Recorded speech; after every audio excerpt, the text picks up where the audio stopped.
Hello, and welcome to You Will Be Ashes, a game of Spire, The City Must Fall from Ghostlight RPGs. My name is Ted Bushman. I'm the game master for this series and several others, including Contraband. Joining me tonight are Jamie Hansen, Kristen Perkins, Graham Ward, and Carson Wright. Welcome back to this world, everybody. How are we all feeling tonight? Hello. Good. We're Feeling feeling great. good, generally. We are here. We are ready to play this dark and difficult game. Excited about it. We just sort of to get us a general sense tonight. I think this is going to be a slightly shorter session than normal, but we're really looking forward to digging into a few scenes and exploring a little bit about what happened in our previous session. So, when we last met, you were all gathered together by an agent of the ministry, the one-eyed woman you call Cyphia. She gathered you together with an urgent mission. They just found an all-points bulletin. The city guard and the Ningati, the Elfir secret police, were urgently searching for a man with dangerous arcane power who had murdered an apothecary's assistant in the Middle City. The man, it turns out, was named Rozen Dracker, a longtime resident of Middle City. He had a number of tattoos from the vertiginous vineyards, and by reports was a family-centered person, very emotional, and often finding himself in states of personal crisis. Some of his tattoos were religious in nature, references to Our Glorious Lady, among others. Rozen, when you found him, was indeed imbued with arcane power that nearly rippled off of him. He seemed only in partial control of that power, which seemed somewhat linked to a set of glowing carvings in his flesh. You also noticed discoloration in his skin, erratic behavior, and a sense of paranoia. He died in your custody, kept in the house of a dead person Chrysanthemum helped dispose of. On his body, you found a new tattoo of a violent, bleeding son, as well as an official-looking document that discussed some of Dracker's family history, among other things. Before his death, Dracker warned you that Brother Lanyam of the Purifying Sun is not what he seems. Who is Brother Lanyam? What is the Purifying Sun? Perhaps we will discover some of that tonight. So, a content warning before we begin. Oppression, cruelty, and a storm of microaggressions, as usual. This is a world of oppression. We're exploring these themes. Violence, this is not a kind world. We're not going to show any sexual violence. There will definitely be language and possible sexual content. And this episode in particular, I imagine there will likely be some moments of self-harm of pretty small amount. People who will be deliberately causing some violence to themselves. Not in a particularly cruel way, more in a religious context. So just be aware of that. But yeah, without further ado, welcome to You Will Be Ashes.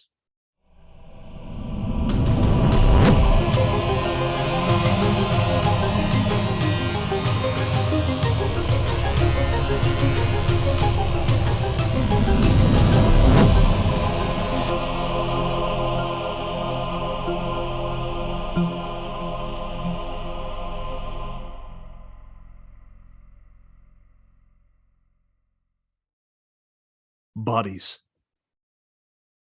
You all have a body. Drow, Elfir, human, Knoll even. You don't even think about having it most of the time. You don't consider the scaffolding of bones cloaked with muscle and skin, spun through with circulatory webbing and nerves that houses your mind, your soul, and your heart. You notice it, of course, in moments of inconvenience, waking up in the middle of the night with your heart pounding, sweating, stumbling while you run, a bout of illness, a wounded leg. When bodies break, you remember. Chrysanth, you saw people become bodies in an instant in the war.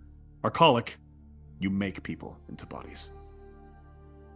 You think of the great mass of bodies that live in the Spire.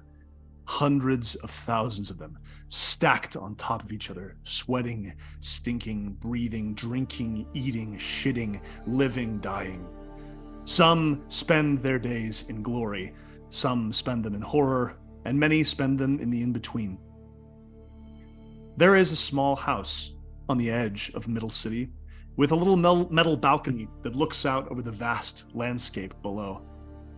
It's been abandoned since its owner died and was eaten by a hyena, but you've taken it, at least temporarily, as a base of operations.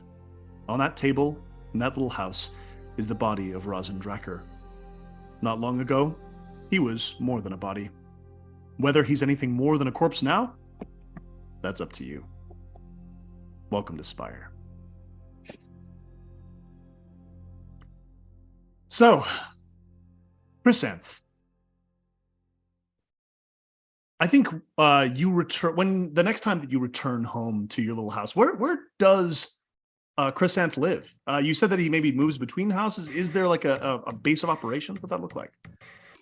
I think it's not really so much a base of operations. I think he'll find houses where people have died, and he will stay in them, sort of where it's convenient on that evening.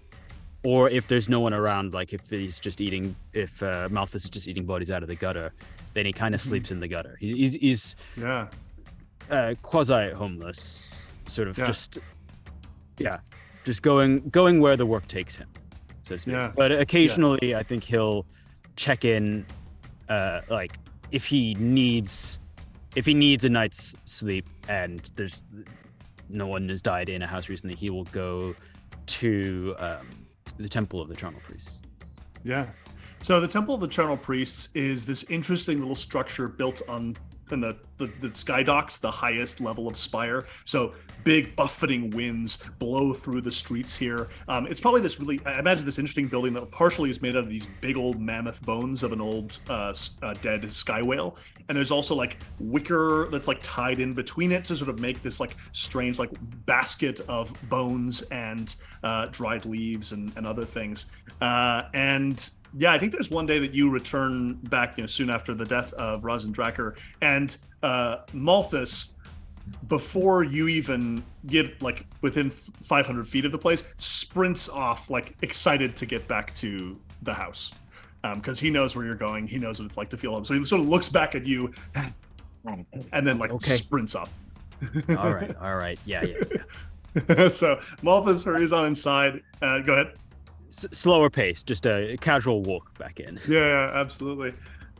There's a couple people who are familiar with the Charnel Priests. There's a couple drow who sort of bow at you as they pass and sort of nod at the hyena as it just like bounds. And like sometimes Malthus will take on a sort of like priestly sacred air because he knows he's supposed to. But this time he's just like and just hurries past to where he sees Callista standing in the doorway. Callista is the Charnel Priest. She runs this little manse and this chapel.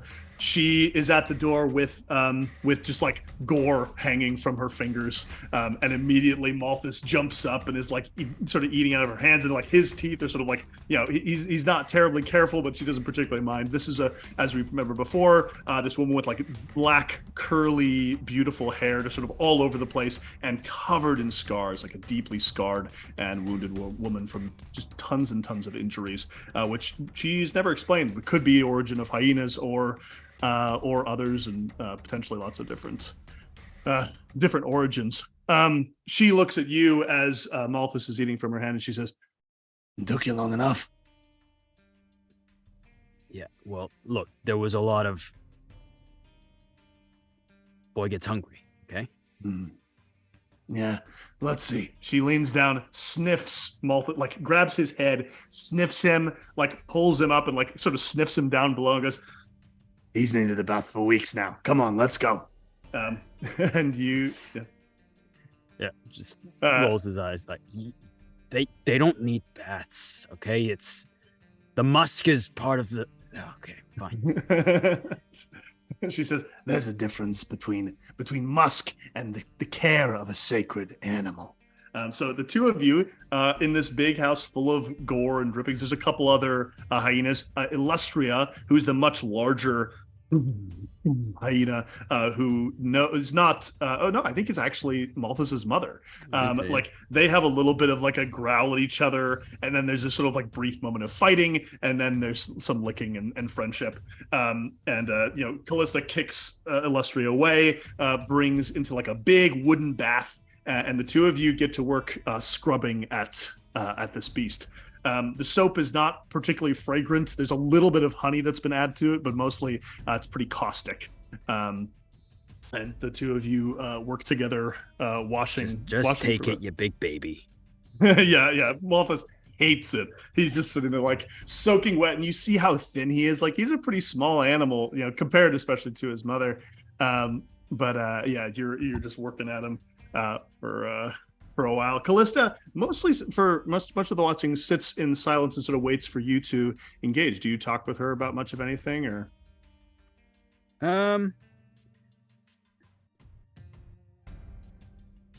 Yeah, I'd say like maybe not for the first 5 minutes of it. Just like Chrysanth gets pretty.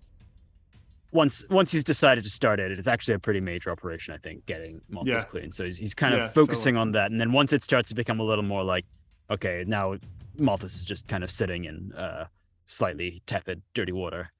He kind of turns to Callista.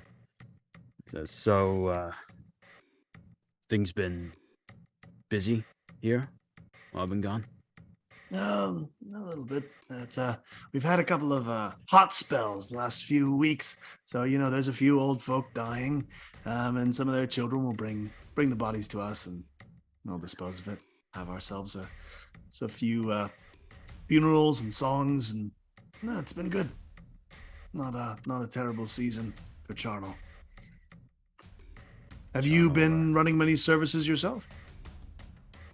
I have, yeah. I've found several people who had nowhere else, nothing else, and given them the rights. I have a question, though. Yeah, all right. Charnel accepts all flesh, all bodies, right? It's all his. All rot is his. Part of the worshiping him is a recognition that there's no distinction. Meat is meat. Meat is meat. And there's nothing wrong with any individual becoming part of Charnel. Maybe earlier than they might otherwise have become meat. Is this the kind of early meeting that you think would get me into trouble or you into trouble? It's the kind of thing that ideally we don't want any parts remaining after. Maybe certain individuals who would not appreciate the inside of a hyena's belly ending up there.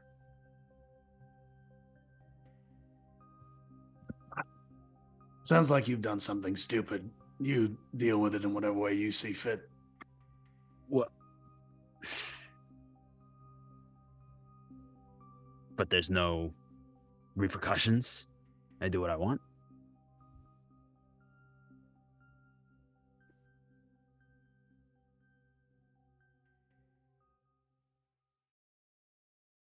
Death is natural. We think, we believe that. We don't believe that Charnel judges souls. Charnel doesn't make a decision about it. Normally, I'd say that one of our kind shouldn't practice in dealing death. Though, if that's the case, we're no better than those monsters, those mortician executioners. Thinking that we know, making laws control of life and death. The whole point of worshiping Charnel, she's like shaking a little sponge at you, like get little bits of tepid water in your face. The whole point of worshiping Charnel is a surrender to the idea that death is inevitable. And that the cycle must continue. That worshiping the body as it continues to be dead is meaningless. That it must be used, placed into the cycle. The second that you think that you are better than the cycle, you encounter some dangers. Maybe.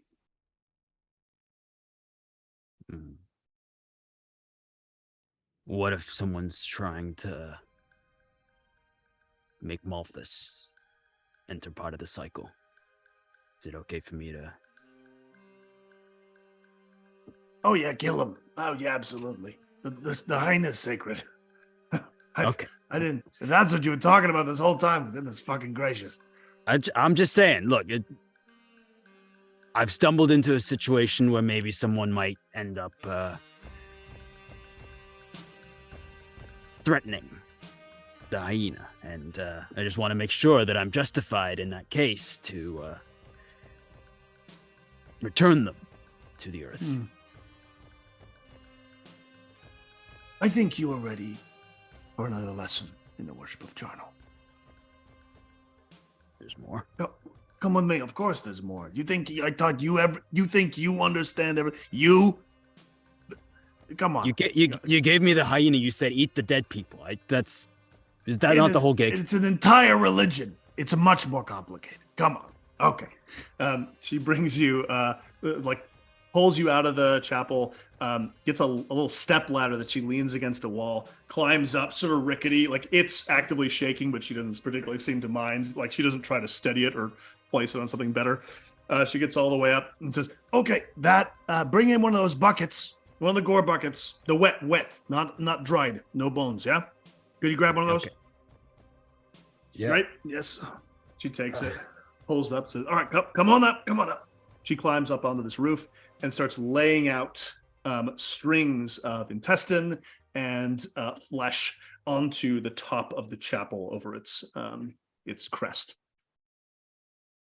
No, go on, do it with me. Place it. Okay. I was just okay. I'm gonna need a bath after this. Yeah, sure. And she says, keep a couple on your arms as well. She sort of wraps a couple things around her and holds it up. So what? She says, and then boom, a huge black crow lands on her hand. This thing looks at you. It's probably twice as big as crows in our world ever grow to be. So probably like 30-pound animal, like 2 feet tall. It's big. And it looks at you with this very intelligent looking orange and red eye. And starts to like peck at and eat the flesh on her arm. And she like pets its head sort of briefly. What do you think? I think that's a big bird. Uh-huh. And then like 2 more. One comes onto your shoulder, another one grabs onto your other arm, looking at you. Some of them smaller, some of them having like sort of a mottled piebald of like white and black feathers. And within a couple of minutes, there are about 35 crows who are all gathered on this rooftop, clearly trained and normalized to behaving in this manner. She like continues to get more and begins to sort of like fading out this. Well, we got some moments of this as you are learning to speak the language of these crows. Very nice. Yeah, so we can sort of generally like montage this, but I'm curious what Crescent's eventual conclusion is in terms of like, how does he feel about these crows and this ability by the end of this encounter? I think he's initially a little put off by them, and kind of a little upset that they don't seem to be especially aggressive. Like, yeah, I think they're not gonna go for eyes and tongues and stuff. Mm-hmm. They're sort of But he's also very impressed that they're smart enough to understand him.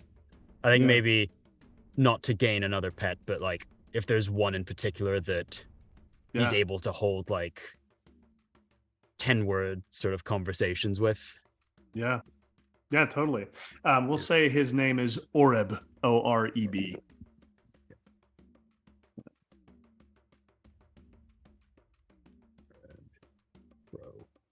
Yeah.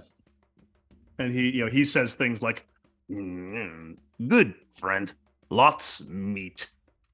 Yes, lots meat, more meat. Listen, red meat. White meat sometimes too. red meat. Protein. Man. Sort of hops around ornery. Give me a defining physical trait of Oreb. What makes him unique? I think he's missing a middle toe on the right. Yeah, leg. Talons? Yeah, like, sure. Yeah, sure. And has got 2 white feathers on the same side in the wing, kind of. Cool. Yeah, I love it. That's great. Yeah. So you and Oreb develop a little connection, and it's sort of one of the messages from amid her sort of ranting. Callista goes, "The crows are an example that death is intelligent. Death isn't just indiscriminate. Use them intelligently."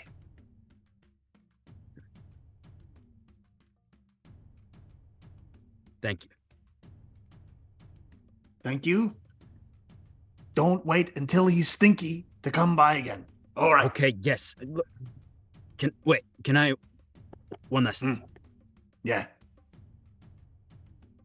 You ever heard of the purifying sun? It's in the sky quite often. No, I'm aware. That okay. Uh, Yeah. Never mind. That's not. What is it? Who told you about it? What is it? I don't know. It's something guy said. The guy I didn't kill. Oh, okay. And he said, just talking about the purifying sun. It seems like well, I hesitate to throw the term cult around, but yeah, people are pretty loose with that one. I don't know much about cults. I know there's a lot of variations on the worship of our glorious lady. I'd say if there's anybody who could help you find them, it might be these few. And she gestures at some of these crows all around you. how do I say glorious? How do you say glorious? Oh, and she like communicates it in crow speak. Yeah. But, all right, yeah, I won't send them off to look for sure. anything just yet, but yeah. Great, cool, yeah, wonderful. Yeah, amazing.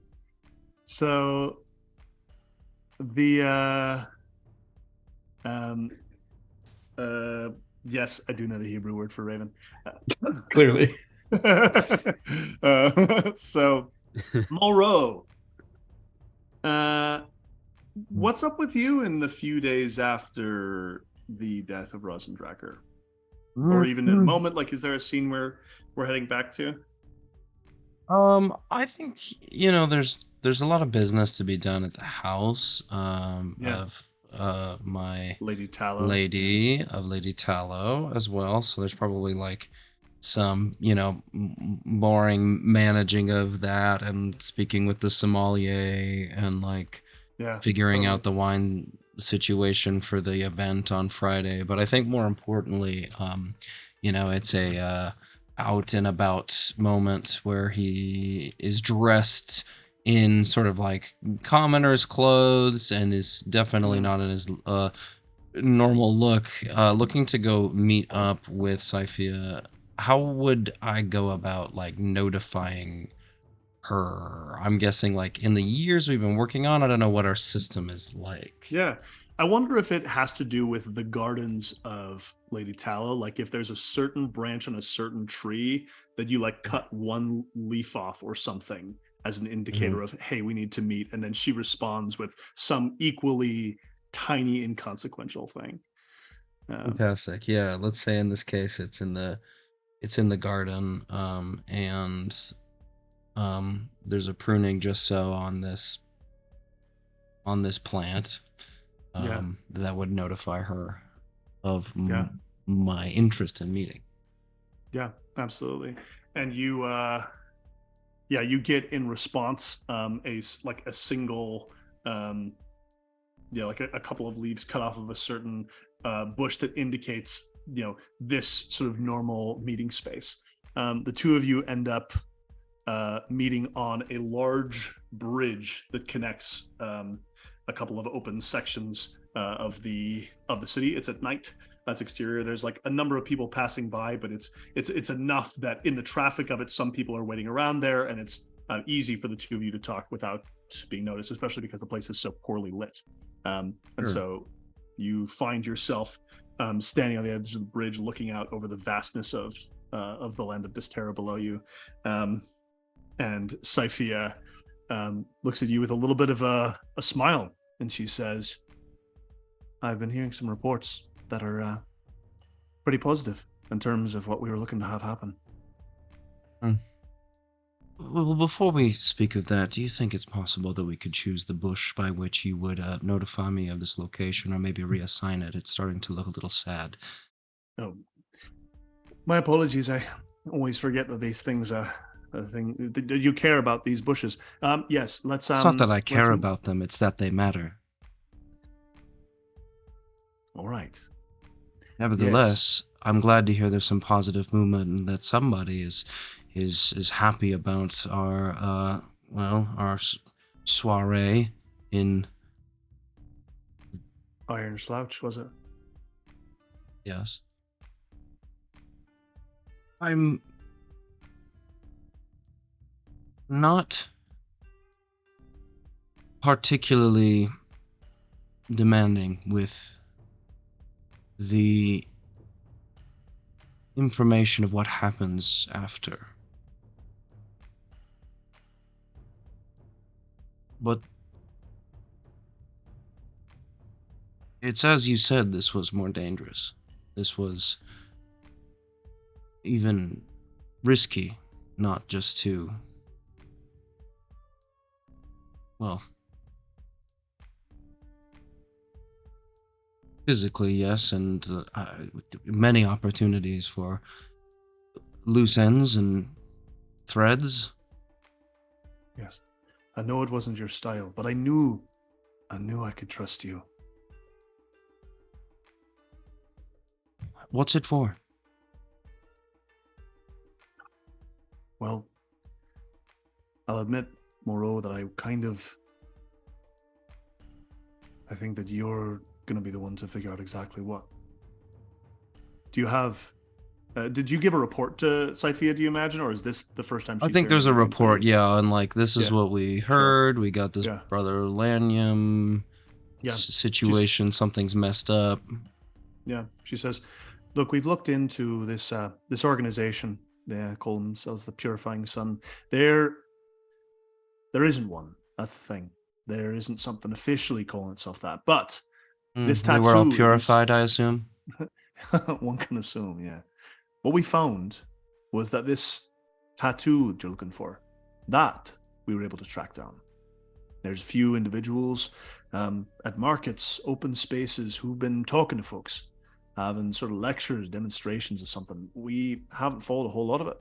But I know that there is a man who spends his time somewhat frequently in a market down the edge of Middle City named Callum Wraithbone.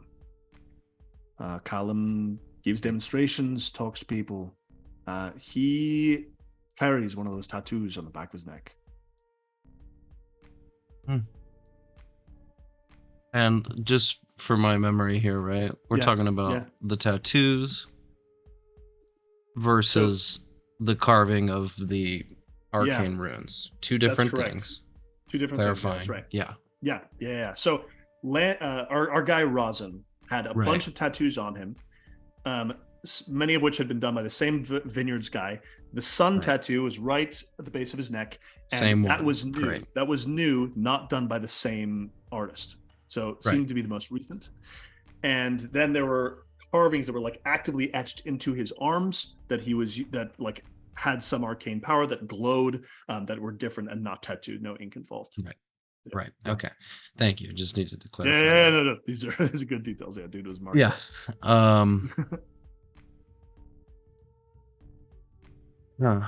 Okay. I suppose he would be the next step in this Yes. Well, And I'm yeah. not really sure what it is we're No. doing, and like I said, I tend to not ask too many questions, and I'm happy to lend my services where it is needed. But I you mentioned this would be extremely exciting for those even above you. Yes. Well, look, I believe that this organization has somewhat religious bent. We don't know who they are, what they're looking for precisely, but especially this idea that this brother Lannium is not what he seems. That tells me that there's more to this, and Rosin Draker's appearance figures that this is more significant simply than a group of people with some new religion on their minds. And so if your group, these same folk, if they'd be willing to take a further look, try to understand more what's going on, that could be a great boon to us. I Perhaps wanted even... to say something about that. Please, speak your mind.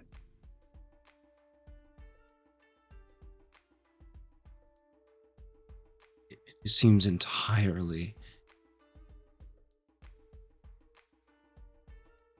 It was extremely dangerous for perhaps one of the first jobs.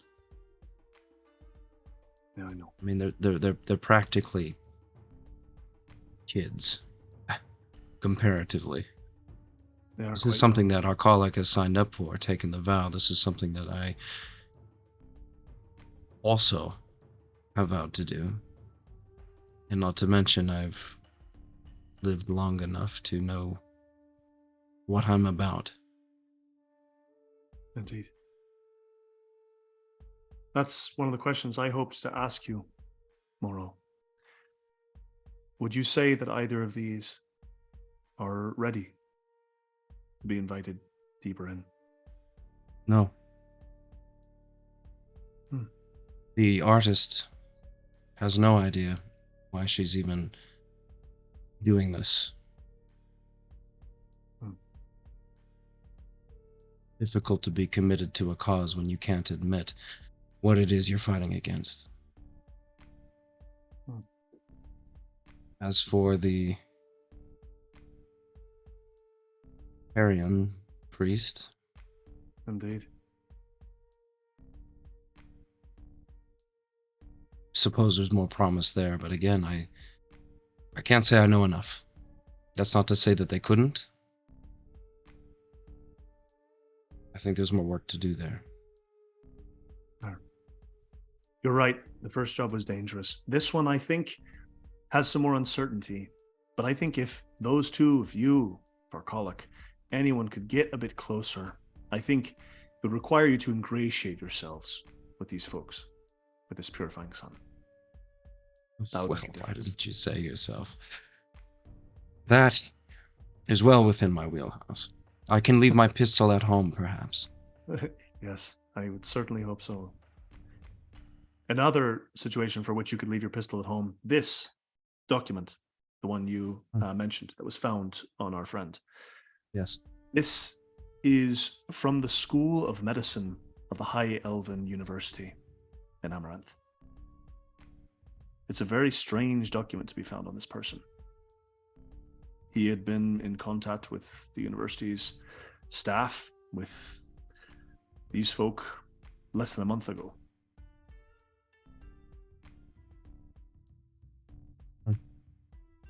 And I've never seen a form like this.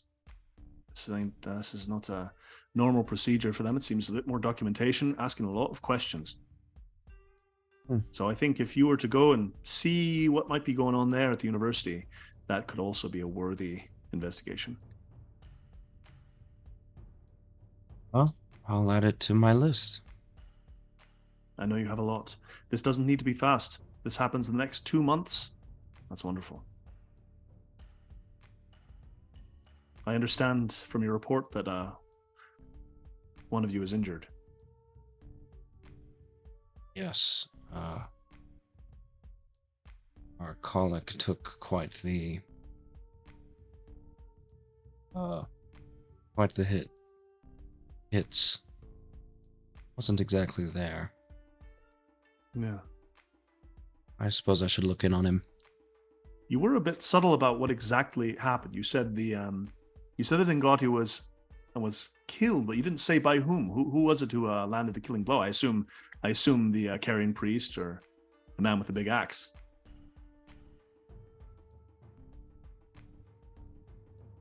You know, I really couldn't say. Didn't happen with a pistol, did it? I don't really have an eye for such things, really.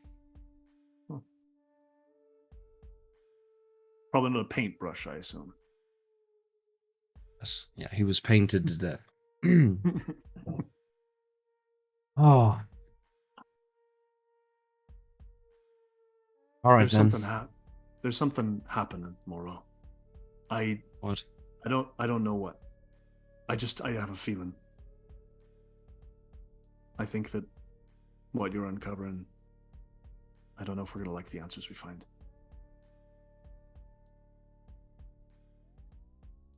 Right.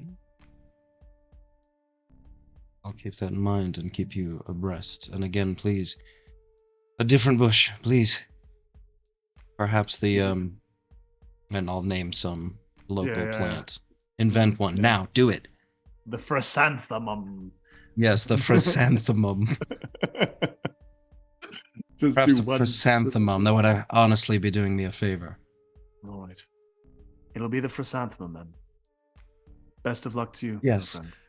The chrysanthemum. Again, yes. Let's say it some more times. Chrysanthemum. Chrysanthemum. Sorry. I really love it. I really love it. And I think like on the way like away from the situation, it's like those kinds of things where, you know, passing around a corner and Mulro's really, really careful to like passing through areas when he feels that he is out of sight. The identifying features of a scarf, a hat, a mask, a thing will change like consistently just to like ensure discretion. Yeah, and you have this really strong ability to sense if anybody's following you. Like you sense there's a moment where some rando briefly looks at you, but immediately you understand them. You're able to move exactly out of the way, and they're instantly lost. There's nobody who possibly could have followed you or been surveying you. Your path is utterly clean. Yeah. I think the next morning, around a little after breakfast. So breakfast gets served. There's, Lady Tallow has some guests. We're in her huge ice sculpture mansion in Amaranth, marble and all these like beautiful cold things. The floor is cold beneath your feet. You serve a big breakfast of people. A couple of guests leave. And eventually, around mid-morning, Lady Tella finds herself in her office, and the little bell in the service corridor that says "Mulro" rings. I think there's like a clink of whatever tea I'm drinking that goes down onto the desk, and a shaking of my, doublet and arrangement of my mask, and into the room totally. I shall go. Yeah, when you step into the room, she is not wearing her mask. She's facing away from you. And she hears the door goes, "Oh," and then like places this like big mask on her face. It's arcane actually. It's in a bowl in front of her. And as she lifts it, the liquid forms and like shifts itself into ice. And then covers her face. Forgive me, my lady. I only wanted to respond promptly. She says, "Mulro, I know you have a lot to do. You don't need to hurry for me." It was nothing, really. Just enjoying a short afternoon break, and frankly, I'm ready to do something else. Good. Well, I hope that the I've been seeing the chrysanthemum is looking really a little overgrown. You really should do something about it. Yes, I've noted. I've spoken with the groundskeeper as well. It will not look that way again next time you see it, I promise. Good, thank goodness. I just don't want anyone seeing any details awry in the garden. I'm mortifying. I'm walking people through there all the time. Anyway, I had an absolutely infinitesimal matter. It really doesn't doesn't concern much of anything. I just wanted to check in with you about it. You see, I woke in the middle of the night a few nights ago. It's a bit too warm. I don't know exactly what it was. But I was thinking about this court of statues, the one that the council has been obsessing about for months, and they're trying to have it built, and they're talking with the artists, and everyone is just impossible.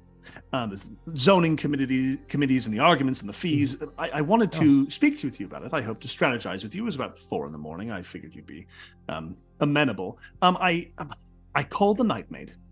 I sent her to your quarters, and you weren't there. Yes, I'm afraid. I'm so sorry I wasn't available to you at that time. At any other night, it would have been completely absolutely ready to assist. Yeah, I know you have your weekly evening off, and I know that we've discussed about 2 more, but it wasn't listed on the off night schedule. Oh dear me! Oh, that was strange. I apologize, my lady. I can't believe I've been so careless with. To be honest, this is, well, it's rather embarrassing, and well, my lady, we've known each other quite a while. I may I indulge you perhaps for just a small personal matter, if you'd be willing. Oh, Morrow. I'm always curious to hear about your personal matters. Lady, I'm afraid I'm quite.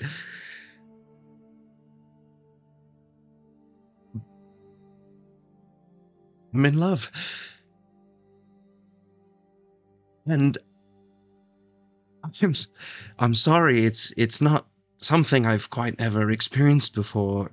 Serving in your house has been love enough for me, and it still is, but I have found myself in the company of a wonderful, wonderful person that has, I'm afraid, very clearly distracted me from what is important here. It's not Baldon, the carriage boy, is it? Is it not? Oh, no, not Baldon. I mean, I can see why you might think so. It's quite a handsome specimen, yes. Well, yes, a handsome specimen, indeed. But it is not Baldon. It is in fact, and this is where the rather great embarrassment comes from. It's well, the heart wants what the heart wants. It's well, servant of another house. And I understand how impossible this can be, even now saying it to you. I will certainly break it off, and this little foray into love shall be squashed. Never again will you find me out of my quarters at 4 a.m. on something so frivolous. My lady, it's quite silly. In whose service? I shall have them hired. I shall break their contract and bring them here. You would? I mean, you do not need to do this. Moreau, if you are well treated, your service will improve. Lady, and if your service improves, then the city benefits. Always so generous with me, and we do not deserve you. And I will give her the name of some servant we know from, a lord's house. Yeah, sure, a relatively small lord who was like, this person does not know this. Sure. Yeah, absolutely. There's no one better, I think. I want that to be it. Is like, Moreau's like, oh, shit. There's no one better than this random person who knows me. We've interacted, perhaps cool. Maybe an under butler type is the situation here. Yeah, sure. Yeah, absolutely. Let's let's roll. I think we want to roll on this just to see. Can his how name be effective it is. Jekt? Jekt. Yes, I loved it. It's like Zhekt. Yeah. Or J- Yeah, but the J-E-K-T? J. Let's Yeah. do a DJ. Let's make it full IPA. Jekt. Yeah, awesome. Jekt. Yeah. Jekt. Yeah, let's do that. Jekt. Jekt. Rejected. Let's hope so. Oh my god. My lady, I cannot express the happiness in my heart for what you are doing for us. This is truly beyond anything that you could have done for me. Come now. Moro, we both know that I care deeply for you and for your needs. And I think even if this turns to be a passing fancy, we can just send them off. I know that affections are fickle, especially among your folk. So we can do this as we please. Right. I appreciate you letting the door be open. Of course, this could all just be nothing. But, my lady. Often when we have what we think we want, it turns that we didn't tell at all. Yes. Oh, of course. How could I be so forgetful? My lady, I had been traveling through the markets and I saw this, and I'll pull out a gorgeous piece of fruit. This is of regular occurrence for Mulro. Cool. Yeah. Great. I could not pass it without picking one up for you. I know how you love them. Have it made into something cold. Have it cut up and put into something for me. Of course, I will do that right away. Yes, wonderful. Anything else, my lady? Let's roll on this. Let's see, to what degree her suspicions are assuaged. So you have deceive, right? I do. So you have a regular die plus deceive. What else do you want to put in here? Do you think there's a domain that applies? There is a domain, and it's going to be high society. Great. So that's 3 dice. Because Lady Tallow is a pretty big deal, I'm gonna increase difficulty by 1, so you lose 1 of those dice. Ooh. So go ahead and roll with 2, and let's see what your highest number is.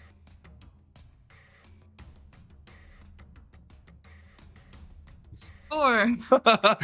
Oh no! I have another plan to go with this to support it, but not at this moment. I need to do something later.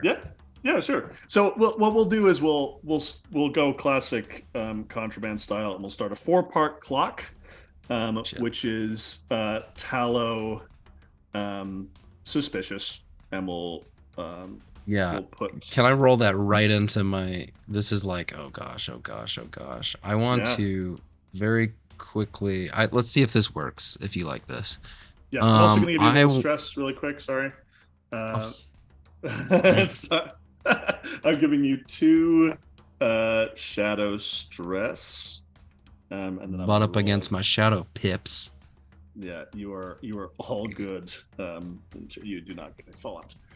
Yeah. So I think it's like leave right there, and he stops outside the door and is like, "Fuck,"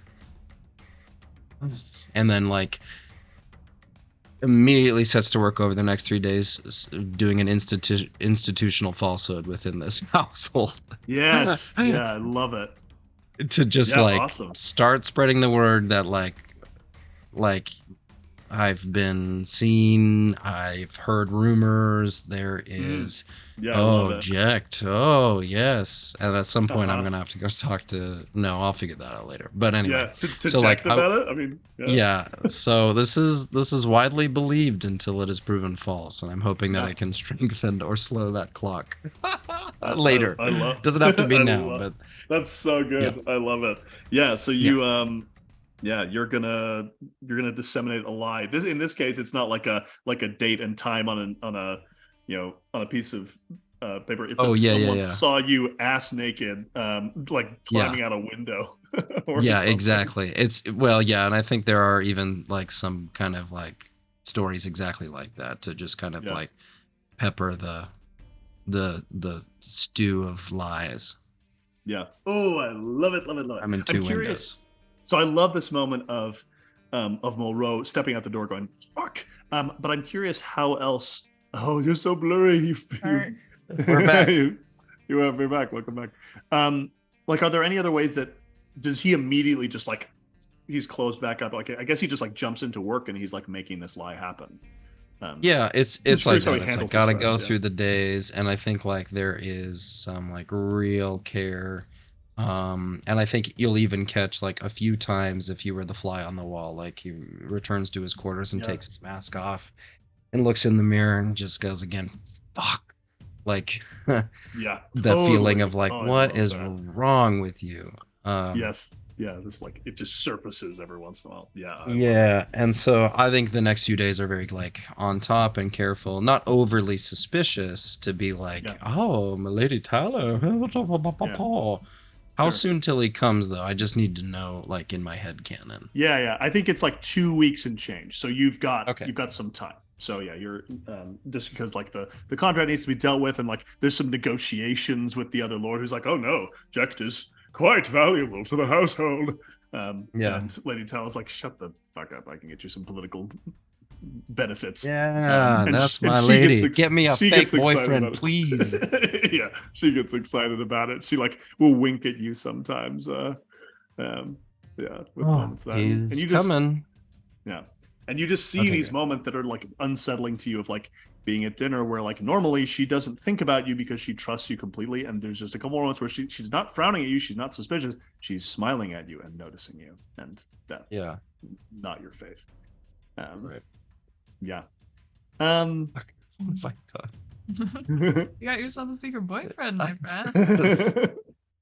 Meanwhile, Damn. the Bliss, do you seek out your friends or do they seek you out next? I think I seek them out. I think I'm often in this friend group the one sort of initiating contact, but we do have a place, a kind of Your studio workshop, that yeah. we go together. Yeah. The tank, yeah. Yeah. So I think maybe I send them little missives saying that we should gather. Maybe I just show up and they're there. Do you think they hang Yeah. out there regularly? It's sort of a Yeah, there's people working. Yeah, I think the time when you head there, you get into you step in through the door, like open up. It's got like the big like ocean going vessel wheel that you have to spin to even open the door and get inside. And so like they know you're coming like 20 seconds in advance because like and you pull open the big heavy door and inside are all of your people. Melodia is lying on her back in a big flowing dress on the floor, sort of like following her hand with her eyes, singing along to something as she's not working on her sculpture, which is clearly kind of unfinished. She goes and sort of looks at you and goes, "The Bliss, it's you." And Hypo, who is hard at work, looks at you and says, "Back from the dead. Did she forget that we had a showing at the Copper Bowl in just a few days?" And yeah. What is the Bliss do? So the Bliss, I think today is wearing what might at first look like a kind of fuzzy full body outfit that includes covering the whole head. If you look closer though, it's like thin beads, and it's just the whole thing is like blue and purple and pink beads from head to toe. Whoa. And it just is coming off of her. It's sort of like, I'm imagining Gritty, the mascot, our favorite comrade, Gritty, the mascot from Philadelphia. But but beads, like beaded work, and it sounds cool as she enters. And as she enters, she flings out her arms and says, "Friends, my friends, how is everybody? Spiritually, physically, materially, artistically, how are we?" Hypo says, "Well, you're not worried." And Melodia says, "The answer to all of those is I'm on the floor." How wonderful it is that you are. And the Bliss is gonna do like a kind of like sexy move where she puts both hands on either side of Melodia and kind of like leans down to kiss her forehead, sort of atop her before, coming back up, sweeping around the space. Melodia probably tries just not with any like major intention, just sort of like, excitedly to catch you on the lips and get a little kiss. The Bliss pulls away. She's not, she's aiming for the forehead. She like winks. No. Melodia looks a little bit disappointed, but you see Valence, he's just sort of cleaning off his hands with some paint, turns and looks at you and says, "Spiritually, I'm doing quite well. Physically, doing well. Artistically, we have some things to discuss. I say we all get ourselves lunch." Oh, well, I'm always down to eat. So all of you head, there's a sort of bohemian quarter nearby, and there's a place called the Curtain Cocoon, which is a suspended little restaurant that is a bunch of like spheres that are hanging off of the side of the spire that are all made out of tons and tons of curtains, so sunlight can't get inside, and so it's suitable for drow folk. Your food gets sort of like brought not by a dumbwaiter, it just gets like lowered down on a rope on a little tray, and so you all like grab your things. You're also sitting in this cozy sort of like pillow fort that's sort of hanging and like swaying a little bit, and everybody sort of is themselves. Melodia is like sort of getting distracted by things, and Hypo is sort of just swaying along with the thing, and Valence is sort of in a more chipper mood than usual. As we sit down, and I am not in my normal space, and I left my list of drugs at home, but but the Bliss will take some like stimulant sort of thing. Nothing that's gonna cloud her exactly, but something that's gonna like amp her up quite a bit, and she offers it around the table. Yeah, absolutely. Everybody takes some of this mysterious unidentified drug. Dagger was a stimulant, but Dagger's like the coffee of the world. Oh, I don't want coffee. I want more like cocaine. Great, awesome. Yeah, that kind of stimulant. I think let's say it's this thing that it's this little sphere, and you like flick it up. It like once you apply a certain amount of force to it, it starts to like float in midair and spin and sort of like fill the room with this little bit of smoke. And so like, and if you get your face close to it for long enough, you sort of pull in your pupils contract. You just feel this energy pulsing through you, and it's like there's sort of an undercurrent of pulsing music beneath everything that's happening in your soul. Yeah, there is. What is it we have come to discuss? I am ready now. Hypo says, well, Melodia and Valence are partially said that we should go to lunch so they can ask you, they're feeling this a little bit, ask you what you've been up to lately and why you haven't been around. What I've been up to? Well, it's a grand artistic endeavor. But not in the studio? Not in the studio. It's an installation piece. It requires site-specific installation. Okay. And you're gonna have it ready by the time for the Copper Bowl show? Of course, it will be marvelous. Like I said, site-specific though. So I'm working with a Vermissian sage to create a portal in the gallery that we have selected to bring them to the site where I am currently installing a magnificent piece. That's pretty interesting. That sounds complicated. There's a lot of logistics in that.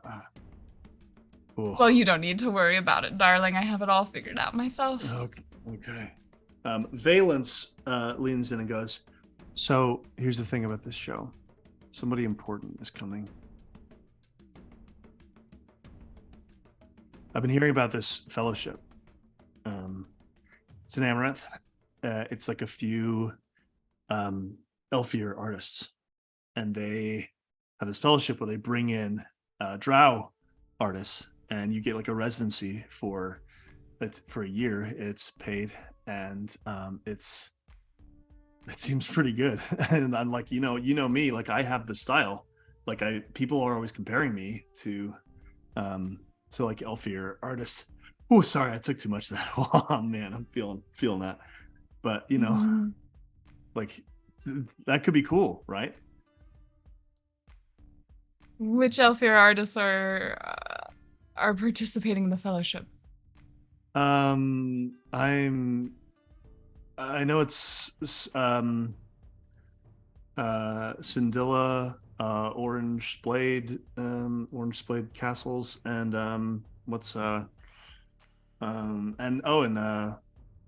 I think it's being sponsored by Ultra and Splendid Among Dragons, and some others. Well, he's great. I mean, he's one of the masters. You're set on participating, are you? I've already invited them. Applying. They know where the show. They're coming to the show. At least they're sending someone. I just don't understand why you wouldn't consult the group. It just seemed. I mean, they're coming to see my work. I just figured if anyone else wanted to. Yes, but my work will be there.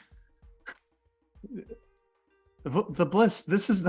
What are you mad about? This is not a big deal. And Melodia's like, this is fine. Everything's fine. You seem upset. I definitely don't want to participate in the show if certain audience members will be there. Have you considered that? Well, they agreed to the show partially because you're going to be there, the Bliss. You know you have more success than we do.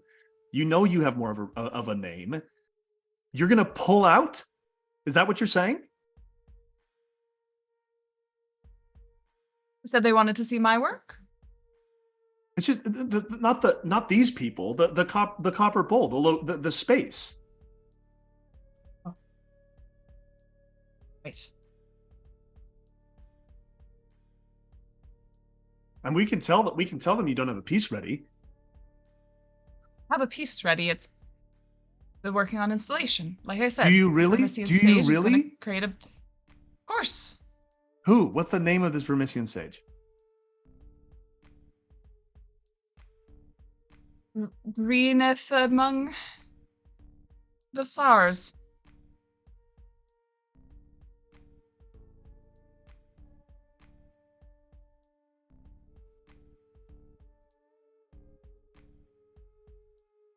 I didn't realize this was going to be a contentious issue.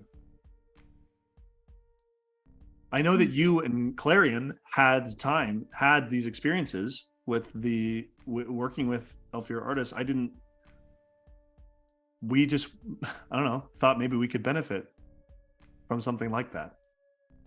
I thought it could be a chance for us to know the same things, you know?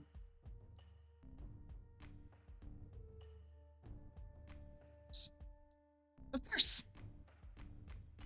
I absolutely understand why you might want to do it. I'm afraid I will have to pull out of the Copper Bowl gallery space. I will be exhibiting my own work at a different gallery space at the same time. I think that would be best. People still expect to see something from me, of course, and I would hate to disappoint my loyal fans. And you are all invited to my gallery opening as well, and I do think I will be able to make it to yours as well. And then it will be wonderful. More art, the better. More art, the more life, the more love, the more art. It can't be a bad thing at all. I think this is an excellent solution. Valence stands up and climbs the ladder out of the curtain cocoon, and Hypo says, "Well, this sucks." Sucking can be a lot of fun. And she'll Melodia finds that particularly hilarious. She's still a little bit out of it.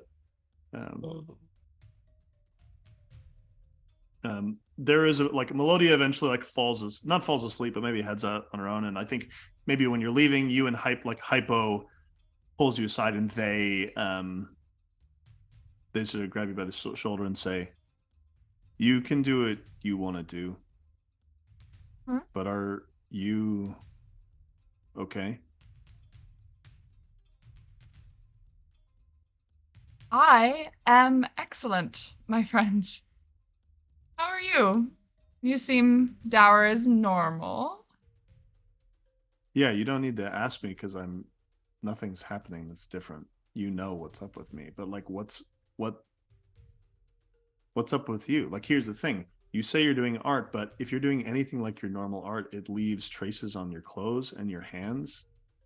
I've seen you with clean hands for days. Well, I didn't want to soil this outfit, so I did carefully wash up. What do you think? Isn't it marvelous? And she'll hold it up and run a finger along the beadwork.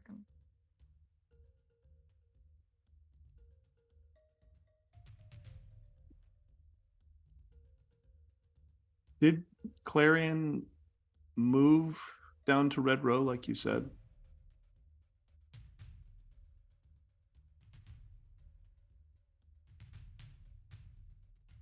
I mean, I haven't found him there. Have you seen him recently? No, I haven't heard anything from all I know about him is what you told us. Right, of course. Believe he moved to Red Row. But he has chosen not to reach out to me. So if he does reach out to you, I do hope you'll let me know.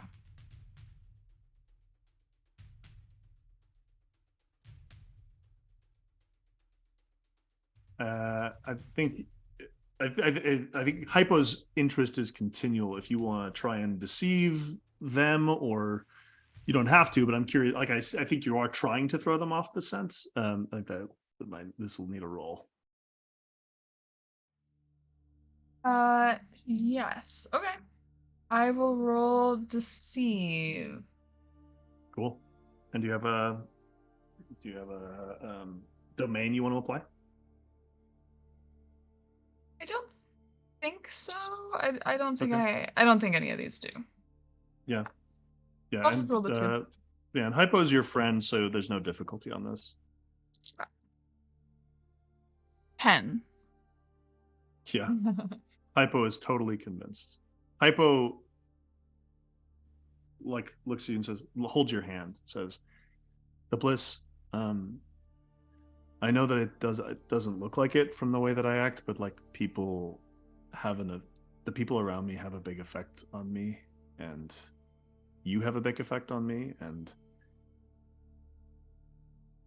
I just hope you're okay. And I know that I don't seem like the kind of person that you can confide in, but if there's anything you need, you can ask me.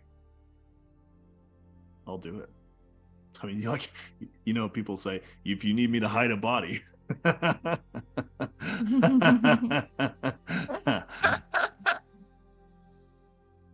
I could do that. Well, and there's a moment where the bliss is sort of genuinely touched, and while her entire face is covered by beadwork that sort of drips down, like in her eyes, there's sort of a moment where some kind of mask drops briefly. But almost as quickly as it drops, it comes back up again, and she laughs and just says, "Well, I will certainly let you know if there's any dead bodies I need hidden. And I do appreciate you. I hope you know that too, Hypo." Yeah. I mean, kind of. Yeah. All right, see ya. And they smack you on the shoulder. They're not big on touch. At least not most of the time. Caress Hypo's cheek, which is her version of smacking on the shoulder, and leave the curtained restaurant, the curtained cocoon. Curtained cocoon, yeah, right. Yeah, love it. Okay, really quick before we go to our break, our colic.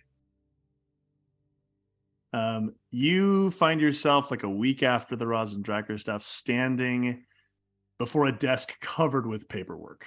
There's beautiful leather folders. They have ivory clips on them. They've all been hand copied by some drow laborer in Amaranth or somewhere.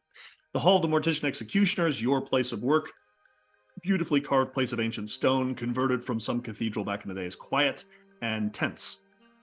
There are a few executioners who work here, and for the first time in a long time, a Mortician Executioner has been injured. How have you been engaging with your wounded leg over the last few days? Well, I've taken to leaning on a ceremonial staff that I normally don't take with me. It's something I think that's more customary with other Mortician Executioners. Like sometimes it's like the equivalent of the Crusaders bringing like a 30-foot cross into battle with their units. Yeah. Like they'll be carrying with them like a giant candelabra with like 12 burning candles and a book that has been chained to a plinth on the candelabra. And that's like the kind of extreme visual that sometimes people will see. Arcalic is exceptional for being less ostentatious. Yeah, ostentatious. So, however, I do have a staff that at the very end of it is a silver fist that is, sort of shaped like a ceremonial scepter, I guess. Yeah, and it's long. It's like 10 feet long. Okay, cool. But I'm leaning on it heavily as I limp my way around the last few days. Totally. So in an example of this ostentatiousness, if anyone knows of like the German mercenaries, the Landsknecht, who are brightly colored and really complex, like this is similar sort of like big plumed hat, all this stuff, is your colleague Tandil. Tandil is younger than you. He's in his late 20s. He is sitting with you at this desk covered in paperwork. And he has been helping you deal with some of all of this like triplicate that you've got to fill out, reporting your injury, all this other stuff. Tandil is thin, sallow-cheeked. We met him last session, but we didn't really describe him. Thin and sallow-cheeked, tall, technically handsome, but just a little bit off-putting. There's just something a little bit weird about him. Technically handsome, according to the specifications. Yeah, exactly. Yeah. He, as sitting with you, he's like filling this out. He coughs into a handkerchief once, sort of like clearing his throat, then 3 or 4 more times. And when he pulls away, he wipes his lips, but there's a dribble of blood that he misses, that he doesn't get in wiping it off. Do you comment on it? The two of you are just working on paperwork. I'll wait a long time. Yeah, give him lots of opportunity to do something about it, and then I'll just kind of lightly place a hand on his shoulder, and as he looks up at me, just point. Oh yeah, and he. I must have. I think I bit my lip this morning. I think I must have. There must be a little bit of blood left out of that. Just a laceration. Of course. You're feeling all right, though. Absolutely. Well, compared to you, I'm fine and dandy. Though, honestly, this paperwork seems about as debilitating as what happened to you. It's a lot to walk through. I appreciate your help with it. It's my pleasure. How's Morrow been handling it? Has she been worried for you? Is this Tandil? Tandil, yeah. Oh, does he know about her, or does he not? Yes, no, he does. Okay. He does. Okay, great. She's unflappable. So she's been trying her best to take care of me, which of course keeps me on my toes a little more than I'd like. I'm sure. But yes, her heart's in the labor of caring for me. Oh goodness, sure. We keep working a little. Does he have family? I assume I'd know. Yeah, he has parents who he stays in pretty good touch with. Not as like connected as your family was, but moderately well off for Drow. Okay. I'll just ask him. I mean, it may not go anywhere, but I'll return the courtesy of asking about his family. Yeah, he says, they're fine. My father, after hearing of your injury, was concerned for my well-being. He says I should get into bookkeeping. That was his suggestion. Well, you've done a good job of that, I say. Yes, that's exactly what I told him. I have taken it up full time. So here's a question for you. When this happened, when you fell, did you see him? I did briefly. You saw the executioner. Well, I've mentioned this before. I assume I've mentioned this before. Oh, it up. Maybe he's referring to a folktale. Oh, okay. Unless you want to play it that he knows. Whatever you think is more interesting. No, I don't think our colic is sharing this in general. Yeah, that's what I. So I'll just say, of course, and kind of smirk. Yeah. Oh well, they say that eventually, if you've been doing this long enough, you finally see him. But I have yet to do so. So, well, what is he like? Is he friendly? Is he interesting? Is he handsome? Oh, he just told me that my breeches were unbuttoned. Oh,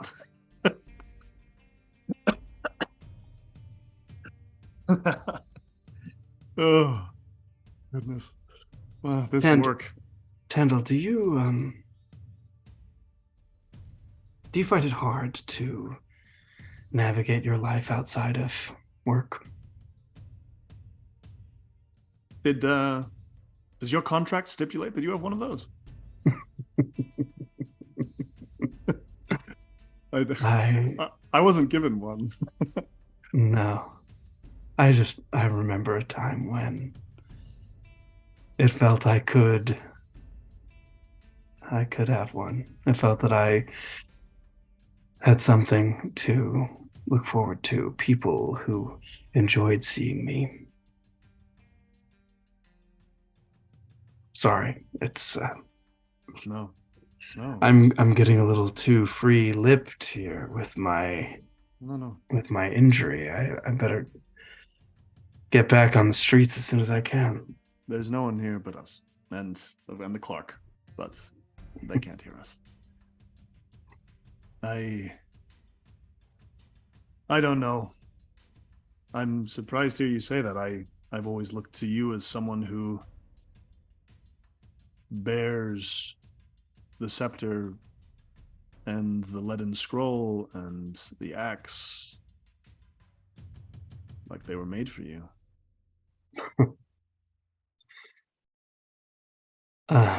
Believe it or not, I used to be something of a libertine. I had a lot of access and privilege in my childhood that you wouldn't guess now.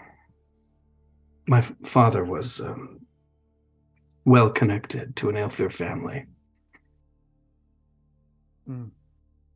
My turns came late because I was imprisoned in my more reckless stages. You imprisoned? No, I think if it weren't for that, I probably wouldn't be here. I'd still be off fighting duels, passing around signet rings.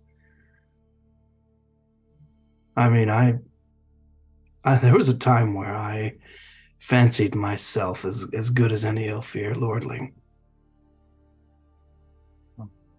I didn't know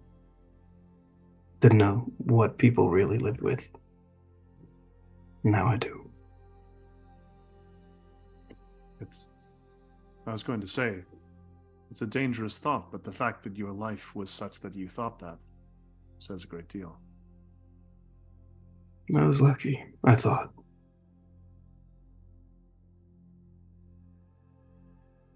But you have enough years ahead of you in this line of work that you don't have to despair. Not like me. His smile is pained, but he says, "And if you were in my shoes, what would you do differently?"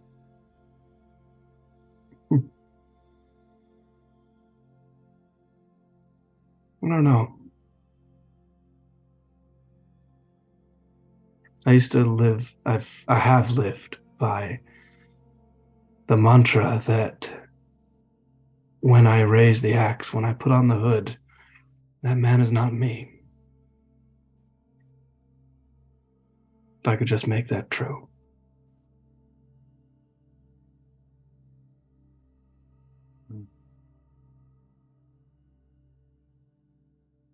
But fortunately, you're not me. We do wear the same hood, though.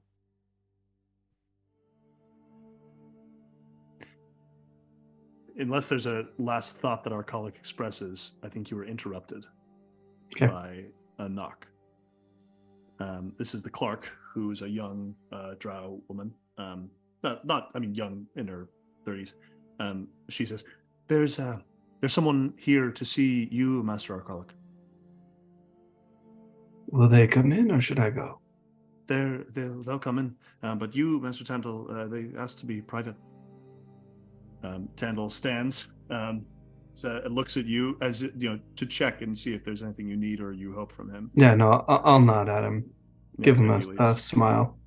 Yeah. And I'm going to quickly scan the desk to see if there's anything that I need to do before I'm being overseen here. Yeah, there's probably a couple pieces of paperwork that you could like hurriedly try and fill out and make sure that are good. I had one thought about my refresh. Yeah, which is that currently it seems like an obstacle that I'm really ruminating about in the aftermath of last session. Yeah, is obviously the dead and discarded body of the what inspector, is that? Yeah, the Ningati. Yeah, the Ningati. Yeah. And I'm thinking if I can use that problem to solve another problem, which is to further hide our involvement with Rosin. Rosin Dracker, yeah, sure. Perhaps, since Rosin Dracker is now dead, if I can falsify my report in a way that makes him, like, pretty clearly marks him as responsible for the Ningati's death, maybe even a false witness report that said he threw the body over the edge of what was it again? Yeah, it was down into the works. It was in Iron Slouch. Yes. Yeah. So I think that's certainly possible. I think it'll require a roll because we've got Moreau falsified information that put Rosin away from the location. Like, there's a little bit of confusion there. But I think no, you're right. I think it's certainly possible. So I think, let's say, as you've already been figuring some of this out. We'll figure out the roles in a moment. But an Elfir wearing a blood red Wright cloak steps into your office. His mask is made entirely out of bone, but is not like the bone of an animal that's it's not an existing animal. It's bone that has been carved into the shape of a hypothetical existing creature. Handsome, so with some demonic horns, 4 or 5 horns. He comes in, takes off his gloves, and says, "Good morning." Good morning, my lord. What can I do for you? Oh, it's my pleasure to meet you. My name is Volpin Silverdrout. I've heard truly lovely things about you. His cloak is clasped with ivory pins, and he takes it off and sort of hangs it over the like a rack nearby. And this is no one I've ever heard of? Nope, never. Okay. You're very kind, my lord. Thank you. In what way may I serve you? Did you serve in the wars in Nujab at all? Many of your order first sharpened their blades there. I did not serve in any war, I'm afraid to say. Oh, that's interesting. I did not command a brigade, I found most who did to be pompous, arrogant, flexing egos in the field as compensation for some lack elsewhere. I'm curious, have you found that to be the case often among the Elfir who seek out your services? Who seek out my services? I find them mostly like anyone else, in a corner, need to get out. Huh. That's a bit of a clever evasion there. I'm curious what you really think. But what there I think need be no secrets between us. Now you're talking just so I understand his connotation there. Yeah. Is he hinting at my work as the executioner or my work as a duelist? As an executioner. Okay. He wants to say what he's trying to get you to say is to make a critique of the Elfir you work for. Mm-hmm. Mm-hmm. Yeah, I'll refuse to do that. Yeah, great. Yeah, he'll I'll just smile at him. Yeah. And lean on my staff. Yeah. Please sit. I'll sit first. You don't know me. Pardon me. I should have introduced myself a bit more. I asked about your service because I served as a strategist for the War Council. I clothed no troops in my livery, for I felt that it was pointless, but I did counsel those with power on the broader movement of the war, and since then I've been assigned a role keeping the peace, working with an organization that helps with that. I come to you because I've seen a great deal of confusion going on the last few days about this business, and I wanted to get your opinion. Well, if you speak of the matter of the deaths in Iron Slouch, I do. What I want to do, and I think Arcolic is clever enough to go about this. Yeah. I want to present a first layer of my assessment of the situation that looks as though I'm trying to avoid talking about something. Okay. As basically a feint. To say, this is the duelist in him. Yeah. I'm trying to make it look like I'm hiding something, which I'm then going to reveal if he prods me. And that thing that I'm going to reveal is actually what I wanted to mislead him about all along. Sure. Cool. Yeah. The first thing that you in terms of a feint is that you would probably imply first off, you could imply first off that there was only a single death in Iron Slouch because the Ningati body was found in the works. It was not in Iron Slouch necessarily. Mm-hmm. Oh yeah. So I was thinking of the other people killed by the magical sure. outbursts Yes. and stuff like that. Was that all in Iron Slouch or no? All that was in Iron Slouch. That's correct. Okay, two people died around that area. Yeah. So I think I'll give him an account of my fake version of what happened that paints Rosendracker as a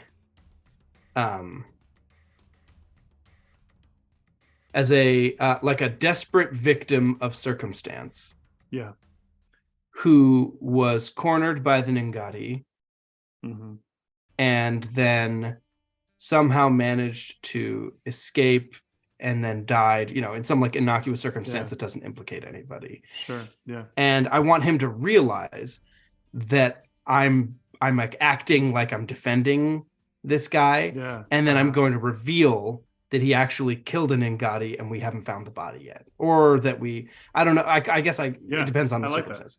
Yeah. Yeah. Let's just I love this scene. I love this idea. Let's roll that and let's take a mastery because of the strategy of how you're approaching it. Oh, thanks. Cool. So, and then I'm going to take away one for his difficulty. Deceive? High society? Yeah, sure. Yeah, take that. Okay. So you've got all 4 dice. I'm taking away 1 because he's a strategist of the Ningati. Great. So. Yep. Makes sense. Yeah. This is cool. This is we're watching each other like hawks. Yeah. Yeah. It's cool. Mm-hmm. Okay. 10. Okay. Yeah, you totally are able to, you're able to convince him of this. He does push against you. When it does, you reveal that you believe that he killed the Stingati officer. And so he's convinced that this is involved, and he says, I'm curious, do you feel that what we'd heard in our reports was that Drakkar used arcane power to attack his victims? Is that correct? It is. He seemed to have some sort of tattoo that augmented or created these arcane effects. Yes, I have heard of this form of magic before. What surprised me was when we found this, and he pulls out the Ningati's mask. It appears that this was damaged by a firearm. A firearm, you say? At least that's what it looks like to me. Drops it on a thing. It's not steaming, obviously, but in your soul, it's steaming as it hits the paperwork. And where was it found? Oh, far below, in the works, where we found the body in several pieces. Perhaps thrown. That's what we assume. This does match your narrative as you presented. Well, it's been some time, but we can return to the site, see if any evidence of a firearm is uncovered. Do you think Drakkar had any accomplices? I don't know. As part of the report, there was a crowd that formed. He burst through the crowd.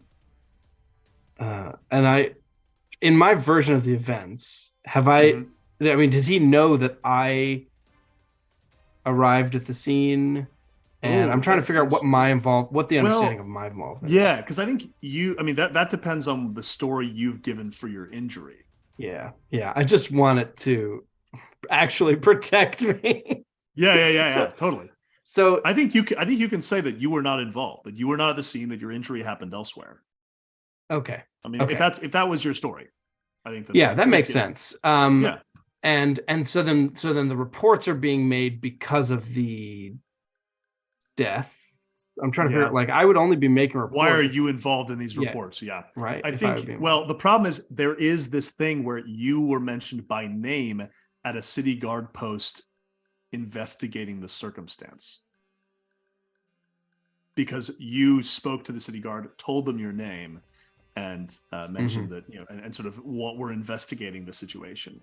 So I think that's what has you implicated in it. And so I think he probably acknowledges, he's like, this is far out there because you were only involved in this case early on. You clearly weren't at the scene when it happens because of your injury, which has, sort of been dealt with in duplicate. You do get the sense that this is a guy who sees you as a loose end. Yeah. But your first foray was pretty darn convincing. I think I have to include that I was there at the scene then if I've been name checked by guards. So my task then is to sort of figure out what's the story. Why was I there? Yeah, you are name checked an hour's journey away, because the city guard post you went to was near the apothecary where he'd done his first murder, and he then fled, and you'd gone farther away. So this is a pretty significant distance from Iron Slouch itself. Yeah. I'm worried that people in that crowd saw me. Yeah, sure. You know? That makes sense. Yeah. And so I think maybe my story becomes that I was on a different pursuit and I found the corpse or something like that. Yeah. Yeah, that makes sense. Yeah. Should we tell me, do you feel like we should roll this again narratively? Because this first set of convincing and then this new evidence that confuses it, or that's up to you. Whatever you think he would need to be satisfied. I think let's give it another one. He's a pretty high up figure. You still get those 3 dice. Okay. I think nothing like improvising a procedural drama. Yeah. Oh, totally. Yeah. It's okay. So that's a 9. Okay. Yeah. I think you make your case. I think you've got the paperwork. I think you and Tandil, maybe this is sort of what you were implying earlier, is that you and Tandil have been making this watertight. Cool. like working together, and Tandle like sort of not totally aware of what you've been asking of him, but understanding the general vibe. Maybe that includes that I have a falsified, or maybe I've subsequently made and just dated differently a declaration of death for someone else as my alibi of like, this is the pursuit that I was on. And so I currently hold someone's death certificate, and it's someone that I haven't, actually killed or actually killed. Yet. Sure. Yeah. So you finish that. The two of you spend a long time looking at reports, and by the end, does he like me? Vulpin? Yeah, he likes you. Yeah, he thinks you're. Yeah, he thinks you're sharp. He at one point puts his hand on your shoulder, and you feel the coldness of the elfier hand, and he says, "I hope that in all this, you see me as a peer. You are an operative with a great deal of power and discretion at your side. Your signature has meaning and weight. You are almost an elfier in that respect." I would never presume to claim such an honor, but you're generous. I am more than convinced, and I ask your pardon in taking so much of your time in No, of course. The details are very important to iron out. Yes, essentially. I would have it no other way. And I hope that I can make a request of you. I believe that this case is shut. I believe that everything is resolved that we could possibly think of. However, I don't believe that this instance will prove isolated. I don't know what Rosin stole or what he was seeking to do with what he had stolen, but I don't believe he was the first, and I don't believe he's the last. If you find any information on this, I hope that you will seek me out at the Red Tower. Of course, my lord. Good. We'll see to it that whatever connections there are to this case are stamped out and the fire dies. I hope so. Thank you, Arcala Glasswood whispered. My lord. And I'll bow and kind of like wince on the leg. Yeah. And then climb back up my staff. Oh, yeah. He says, a swift recovery to you. And he steps out. And does Arcalic have sort of like, is there a moment of relief? What does it feel like for him as this investigator leaves? Yeah, I mean, certainly relief. Have a seat, look down at the mountain of papers, kind of draw up my plans of what I need to do next. And then maybe last of all, roll out this death certificate of, so far name unspecified, but someone that I've condemned to death, and figure out what I'm going to do about it. Yeah, I love that. Let's take that as a blackout for a little bio break. We're probably not going to go too much longer after, but I just think let's all take a moment. Great. Thank you all so much for being here. Thanks for watching, and we'll be back very soon.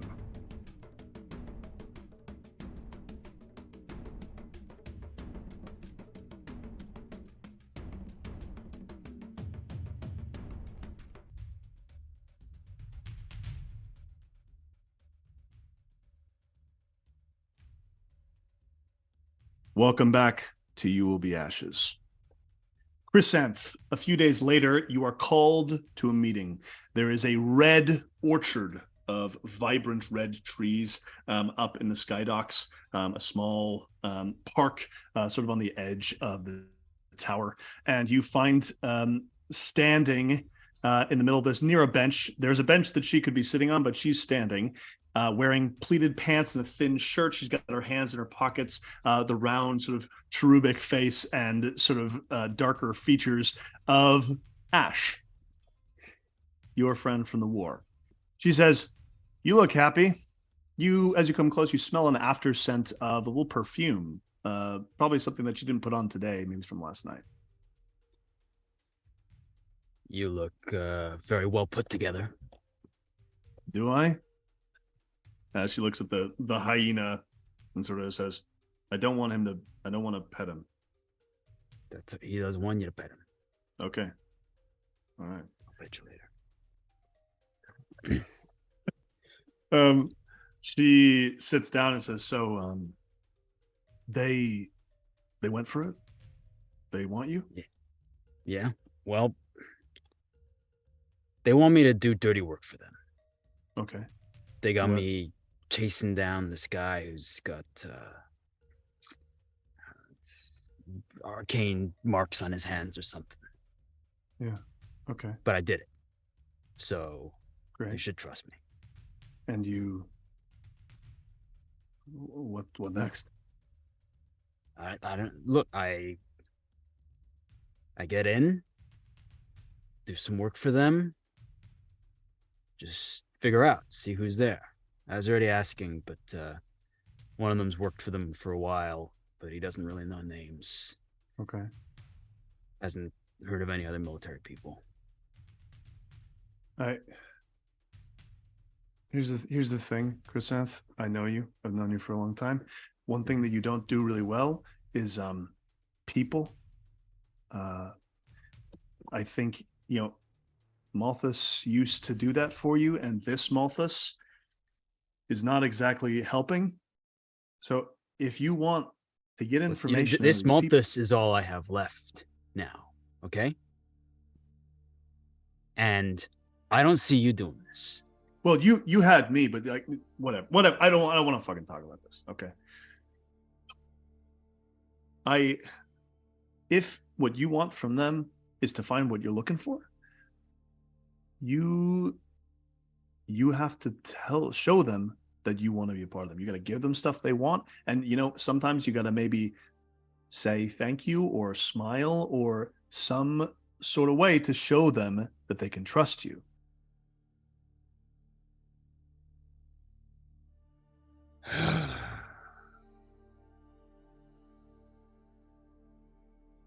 Yeah, I know.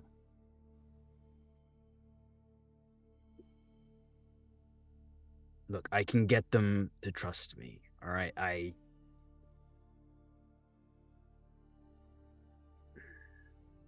we got to look into this guy, and if we figure out what the deal is with him, they need me. Okay, I'll make it clear to them they need me, and that what they do is important to me.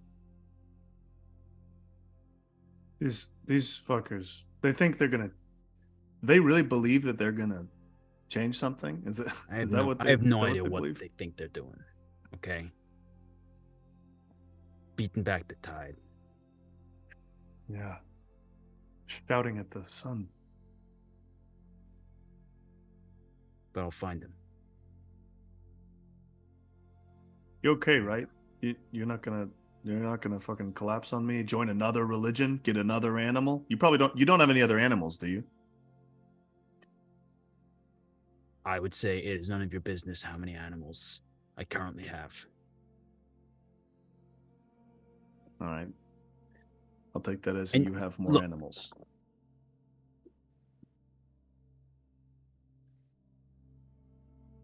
I'm not getting suckered into any of this stuff, okay? All right. I'm here to do what we agreed on, and then we're done. You go back to your life, I go back to mine. Yeah. Look, yeah, let's do it. Yeah? Yeah.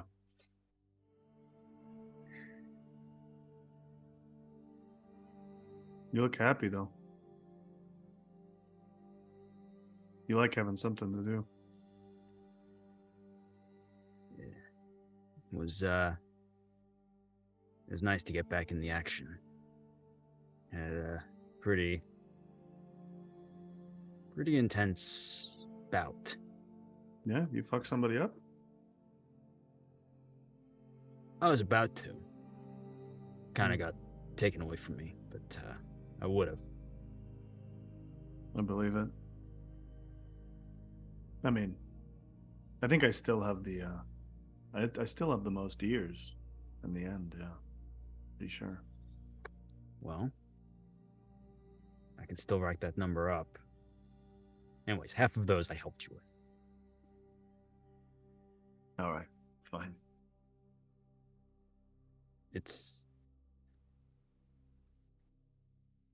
Thank you for telling me that you found them. Yeah. It seemed like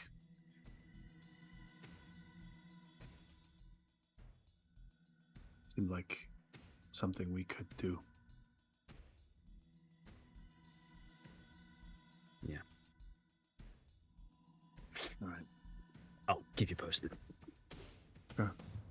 And she departs through the crimson avenues of trees.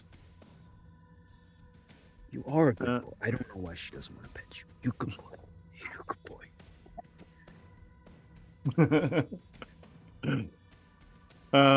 Mulrow, do you have something you want to do? Yeah, I think it's afternoon. Our call, if this is all right, like at the office, similar business. And it said, if this is okay, I'd like to intrude. This is how I'd like to enter the scene, in which your Clark opens the door and says, oh, I'm sorry, he's really surly. I don't really know what to do. And you hear from the inside, I want to speak with him. He was my wife. You know, like it's like this kind of thing going on. I'm so sorry. I'm so sorry, Alcoholic. He owes me an explanation. Let him in. All right, sir, just he'll speak with you. And like caning my way in. Excuse me, and let the door shut. And if we're alone, it's like instant drop. Yep. Yeah, the door's heavy, sound blocked. Right. Meanwhile, I limp over to you. Alcoholic. What do I owe the pleasure? Well, I just happened to be in the area on my way somewhere. I think somewhat interesting. Perhaps you'd like to join me, but that is for another time. I had a few questions. If you had a second, I wouldn't mind running by you. Speak. Well, our two new recruits, I guess we could say, the artist and what was his name? Chrysanth. Chrysanth, yes, Chrysanth. Oh, what do we you know make that? of them? Oh yeah, did we know that? Did they, Jamie? I assume I would have given my name. I think we all gave names. Great, yeah. Anyone who's given a name, except for me, yeah. Arcolic does not. Yeah, we don't know. He does not misplace a name. In fact, I think the Bliss didn't give a name, and he's really bothered by that. Yeah. So you know Chrysanth, you don't know the Bliss, and you don't know Mr. M's, right? Arcolic would, because of the. No, I did. I think I knew your name. Okay. Previously. Yeah. Great. Yeah. Awesome. I think there's at least somewhat of a trust built up here. Yeah. Yeah. What do you make of them? Well, I think they're still early in their process. I think the ease of living the double life has yet to set in. You mean the good or the bad? I just mean they care a lot more about what happens outside of the work. Yes. I don't know. I've been thinking about it. Are you concerned? I mean, if my desk hasn't already tipped you off, we've implicated ourselves pretty badly. Yes, that's actually something I wanted to talk to you about as well. I have Elfir asking me questions. And I could only falsify so many reports. Well, this is actually worse than my situation, though it depends on how you look at it. I've fallen in love as a result of our activities the other night. I see. Well, I hope you've gotten something out of the affair. Well, look, I'm going to tell you something, and this is partly why I am here. I need some advice. I fear Lady Tallow does not believe the claims I've made about my leaping heart. I do not love.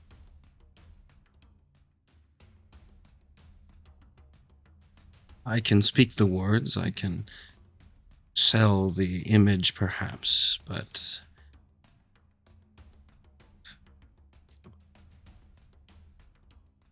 how does one sell this? An affair? Would be a start. And I'll kind of ask for the follow-up details, catch myself up a little bit on whatever you're willing to share from your previous scene. Yeah. Yeah, I think I'll it's say, this is... Well, you have a problem, which is that you've claimed to be in love with someone who has no idea you've claimed it. Yes, I'm well aware of that fact. It wasn't my best lie. That person will either need to be silenced, or they'll need to fall in love with you, my friend.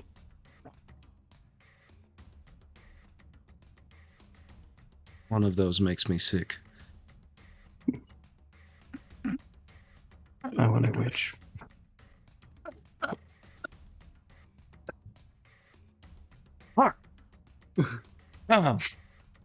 Excuse me.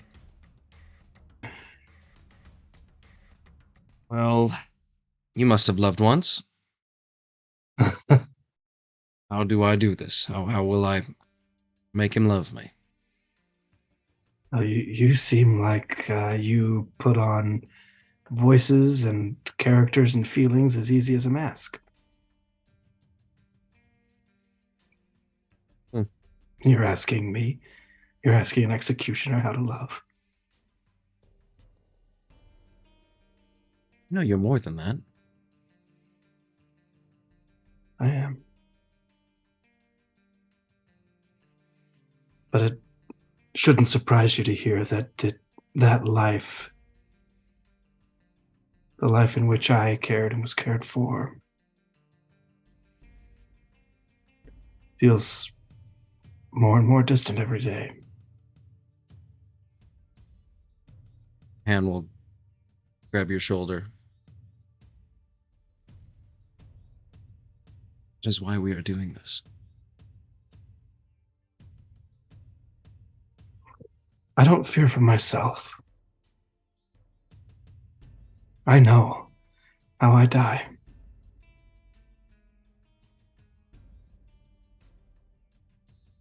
But I fear for you. I fear for my child. I want her to see a city ruled by drow.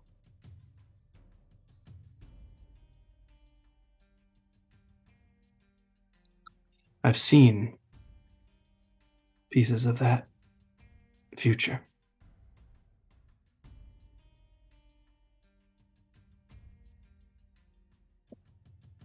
I want to make it preferable to this one. So far, I'm unconvinced.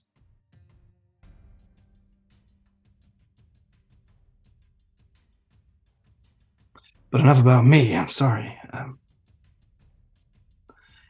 I think you feel free to call on me if your wooing falls on deaf ears. But in the meantime, I wish you good luck, and I'll send you some frozen cherries.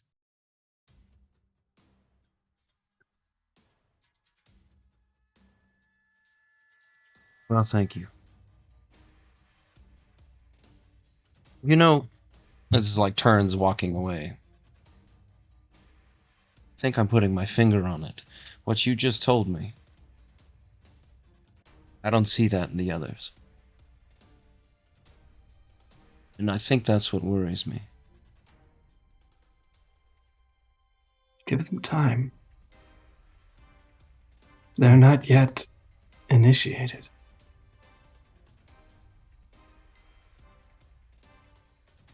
All right.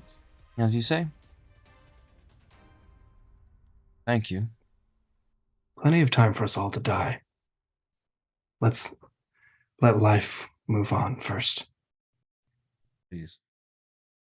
I've got so much love to give. And he throws the door open and instantly is back into like, pardon me, I wasn't in my right mind, and just like wanders out the door. Amazing. I'd like to head toward, if this is part of it, I'm actually interested. This doesn't have to be now, but I'd like to be, where's this lecturer of the, not lecturer, but this, in my mind it's this lecturer. Yeah. There's like a person, that person. Yeah, the High Elven University, there's but what you find, so it's in Amaranth. It's this huge sort of building made out of crystal. Lots of portions of it are sort of shaded so that it's a little bit more accessible to Elfir. You find this like once like sort of big salon with chandeliers and this beautiful space that's been sort of bureaucratized, and it's full of like folding chairs made of wood. And there's lots of drow here filling out paperwork as well as just attendants. Some of them Elfir, most of them drow. Who are speaking with these people, and there's a drow young woman who approaches you and says, "Good morning. Are you here to be assessed?" Yes, I am. I'm afraid. Do you have an active?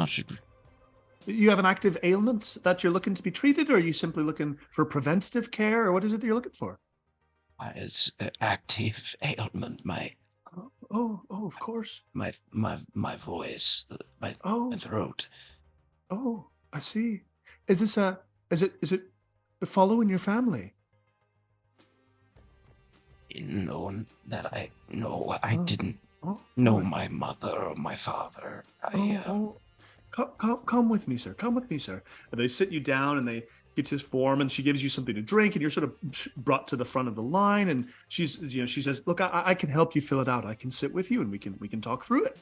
And they're analyzing your family history and looking for a history of past illnesses, and trying to get a sense of what you're, what's ailing you currently. Not a bunch of symptoms.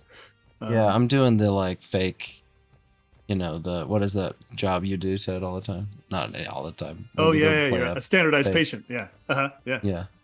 Totally. I'm saying the right things or whatever for something that is essentially strep throat, I think. Yeah, sure. Yeah, absolutely. If that makes sense. And if this isn't that location, but that's okay. Yeah. This is the you see that the form that they're taking notes on you for is the same form Rosendracker had. Right. Or at least it's not the exact same form, but a similar format and notes on it. Yeah. Very interesting. I'd like to just real quick. I don't want to take too much time here. I'm sorry. Sure. But I'd like to smell some status and kind of observe for a bit and figure out who's really in charge here. Yeah. Use your powers. You are able to observe for a little while. There's a few Elfir who come by who are still not in charge. They are like doing it. There's some areas that are cordoned off, and even some passageways into other examination rooms in which you see some drow like undressing and being like sort of treated a little bit, and like people getting some actual care a little bit, but a little bit more like examinations mostly. Eventually you see there's an Elfir who passes through, a woman with a long, like sort of like white, but with a hint of red in it, sort of light red braid. And she is coming through, talking to some people. It seems like the attendants who are doing all the form filling, they're not talking to her, but there's a couple other Elfir and a couple other drow who are talking to her and showing her some forms. Are you trying to get close enough to hear some conversation, or? I'm trying to do that, and I want to. Sorry, I'm gonna blow everything here, but I just want to. I want to be one of the staff. Yeah. So like, if I imagine we figure this when we fill this out. Is there a restroom? Certainly, there's a place around the front of the sort of the hospital section. I'll bring you Thank there. And she brings you around. And right, and that's where I'll kind of skip them and find a way to blend in for a while. Yeah. So if this is, we can kind of zip through this, but we can keep that together. But I'd like to stay a while for a few hours if I'm allowed to. Yeah. Before you work and you listen. Yeah. Yeah, you get these forms. Like you immediately blend in. You are one of these university researcher staff, which you come to understand that you are, is like you're investigating large scale research. You're gathering data, as well as getting some of these people with sort of urgent needs to treatment. And you are like talking to people, getting their information down, and sometimes passing that information. All these forms are getting gathered together. There's also groups of people who are correlating this information. What are the 3 questions you want to ask? I want to ask you, oh shit. This is like a kind of power for Graham, not for me. I guess one question I'm interested in is, am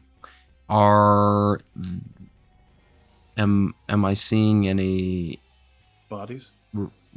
Yeah, to be honest. Yeah, sure. Yeah. I want to know, are there people coming out, or are there like, of all the time, and like I just want to know. Yeah, you are seeing most people come in, fill out forms. A lot of them are getting forms filled out and then leaving. The sort of standard format is like a lot of people are being basically asked to give information about family history and family history of illnesses, and are then being given money and leaving. This is sort of like a voluntary program that like they'll explain. They'll sort of say, we are gaining this information in order to understand better the ailments that affect the drow, and this is our mission, is to better understand these. So if you have an active ailment, we'll see you and engage with your ailments. If you do not, we will give you some payment and send you on your way. So that's the general sense. You do see some people who are in pretty critical condition who get carried off to what looks like sort of the hospital wing kind of thing. Fantastic. I want to know, this organization,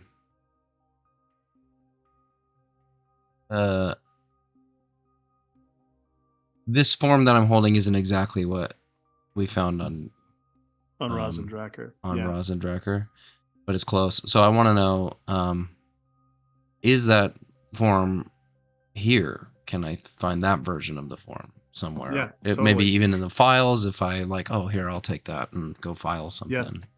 Yeah. So just for our raiders who just showed up, we are currently investigating a sort of medical facility inside this oppressive system where these high elves, the Elfir, oppress these drow. But currently there appears to be this like pretty upright looking medical efforts to analyze some medical history on the part of these people, and our friend Moreau, who is this mask who can blend into this world, is sort of investigating these, getting a sense of what they're up to, and yeah, so we're asking some questions about the system that they're doing, investigating specifically because we had encountered a body that was carrying this stuff that had run away in a previous thing. Anyway, that's the general sense of where we are.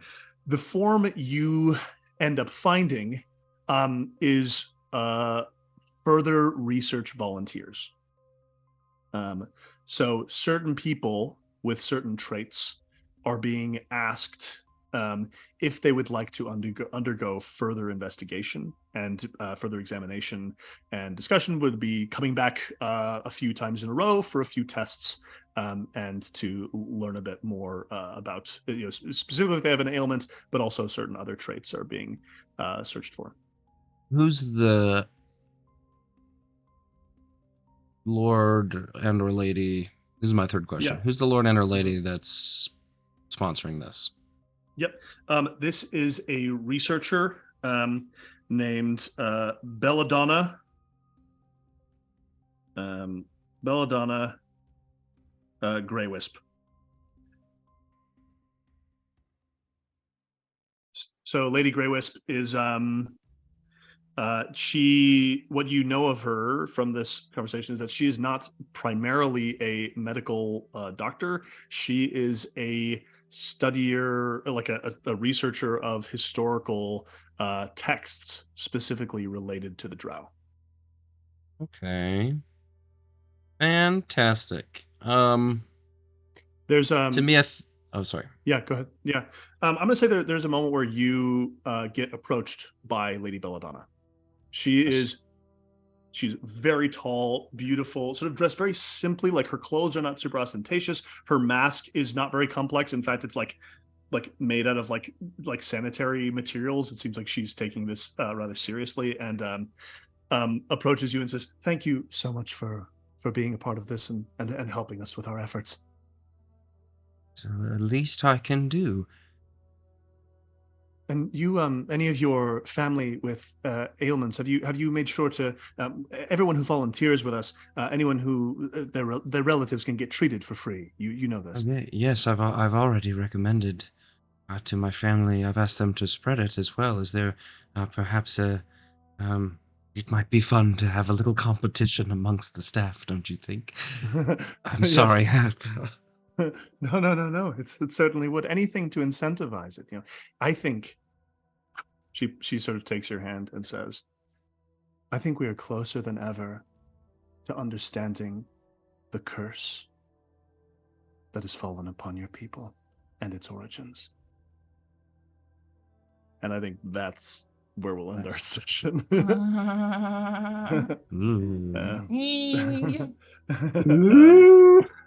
So we didn't get to learn much about the our friends, the Purifying Sun. Sorry.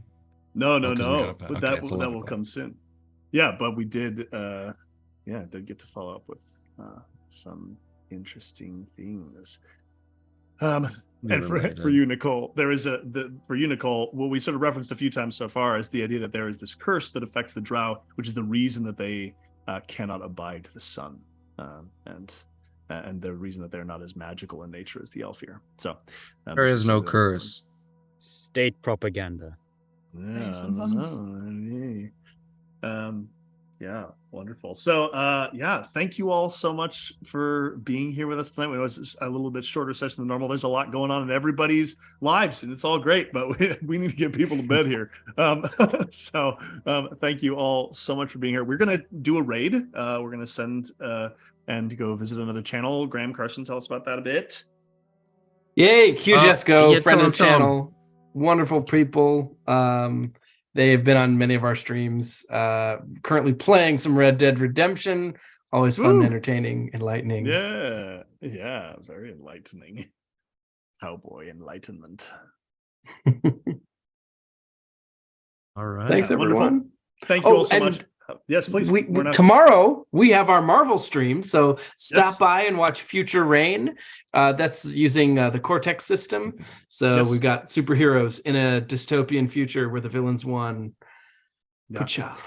The other thing we'll throw out is that we're going to have some more news coming in the Ghostlight RPG space related to a new RPG that's in development. I have designed a game called The Last Caravan, a Cars and Aliens role-playing game, which is about a midwinter road trip in the wake of an alien invasion. We just got our cover art, which is going to be so amazing. We're so excited to show that. We'll probably reveal that on stream in some cool way, and we'll soon be streaming some of the game sometime soon, moving towards a Kickstarter in June. If that interests you, check us out. We're going to have a website up super soon, and meanwhile, we're just so excited to get prepped with that. It's going to be a lot of fun. So thank you all. We will see you next week for more of Spire. You will be ashes, and in the meantime, have a wonderful night. We hope to see you very soon on Ghostlight RPGs.